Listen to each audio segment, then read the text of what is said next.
You're listening to Ireland's Aviation Podcast. Welcome to our weekly news roundup from Squawk 7000. On this week's podcast, Aer Lingus UK delayed the start of operations again. I visit the ILAS fly-in in County Wexford, and Ryanair pulls out of Northern Ireland.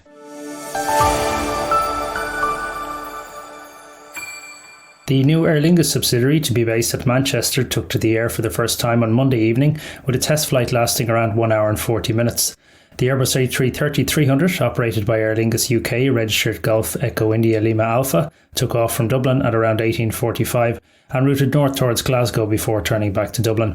It then made an approach to runway 28 left, followed by a go-round, and then landed on runway 10 right. This was the first flight of the aircraft carrying its UK markings, having officially taken up the new registration on the 5th of July. Its last revenue service for Aer Lingus was the EI-104 New York JFK to Dublin service on the night of the 22nd of February. Aer Lingus UK will use the call sign Green Flight and the three-letter code EUK.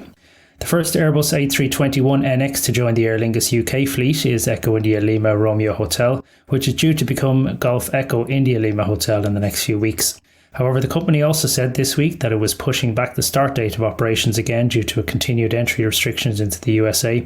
Aer Lingus UK had planned to start flying transatlantic services from July, but this was delayed until September. Under the latest plans, flights will begin to Barbados from the 20th of October, with flights to New York JFK not commencing until the 1st of December. The Orlando route will commence on the 11th of December.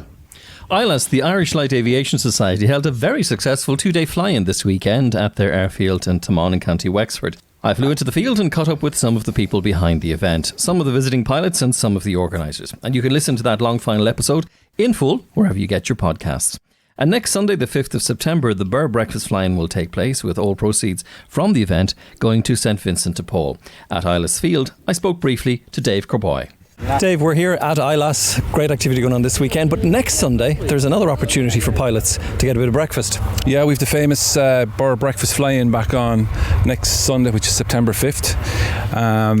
Weather permitting, and if it's anything like this, we're going to have a fantastic morning. And the morning this year is a native St Vincent de Paul and Burr, so we're delighted with that. You've had some great support as well from sponsors, I think, for this particular event. We have, and without their efforts, obviously these things are much harder to do. So we've had Musgraves and Java, Limerick Frozen Foods, Julie's Hotel, great sponsors and supporters of the event. So what would you say to any pilots who are thinking about going out next weekend? Get up early, don't eat any breakfast, and have your appetite ready and come into Burr. Ryanair has announced that it will cease all operations from both Belfast airports by the end of the summer season. The airline has already stopped flying to the City of Derry airport and therefore will not operate any more routes into Northern Ireland.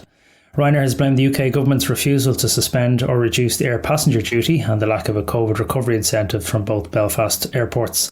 The company has said they will reallocate the aircraft to lower cost airports across the UK and Europe for the winter schedule, which starts in November.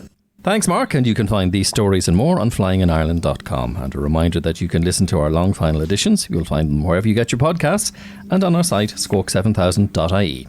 Thanks for listening.